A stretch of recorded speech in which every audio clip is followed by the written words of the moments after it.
Dad didn't even look at me when he said it. Fork in hand, smile sharp as a blade, he announced it to the table like he was reading a weather report.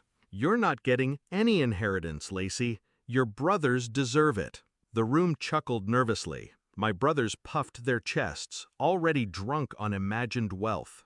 Mom looked down at her plate, as always. I just nodded, cut into my roast, and kept eating. No tears, no protest, just silence.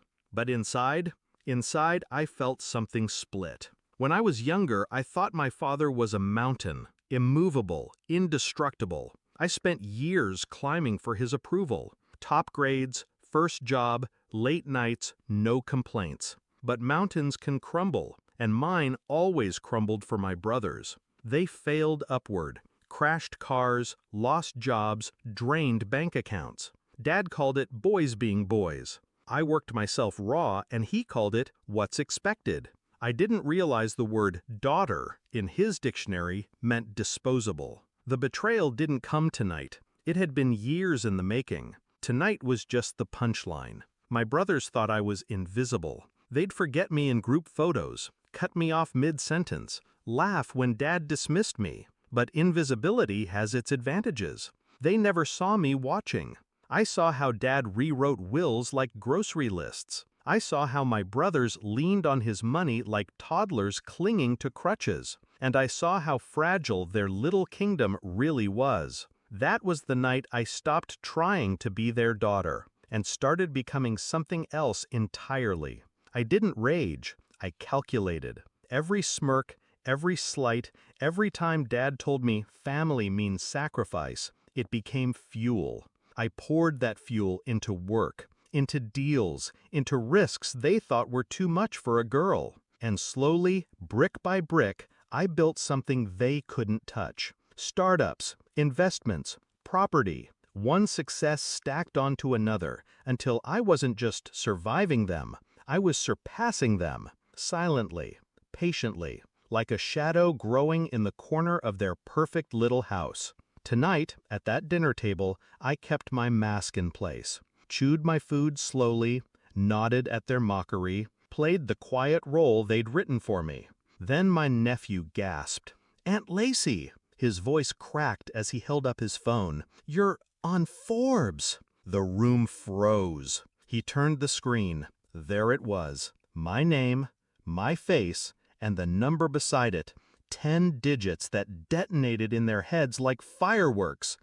Billionaire. The silence was delicious. My fork clinked against porcelain as I set it down, deliberately slow. All eyes were on me now. The ghost at the table suddenly flesh and blood. "Is it true?" my father asked, voice low, almost strangled. I tilted my head, almost gentle. "Yes," Mom whispered. "How long?" "Years." I met her eyes. "While you were busy deciding what I deserved." The shift was immediate. My brothers scrambled, words tumbling over each other. Offers to partner up, sudden interest in my ventures. Dad tried to recover dignity, but his authority had cracks running through it now. That mountain I once climbed was nothing but loose gravel beneath my shoes. I didn't raise my voice. I didn't gloat. I just looked at them.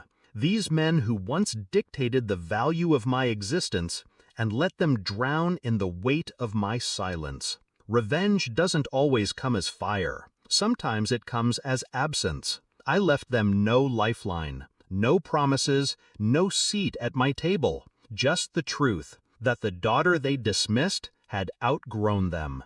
When I stood to leave, I saw their faces, panic hiding behind forced smiles, greed gnawing at the edges of their pride, fear that the one they'd underestimated now held the power to eclipse them.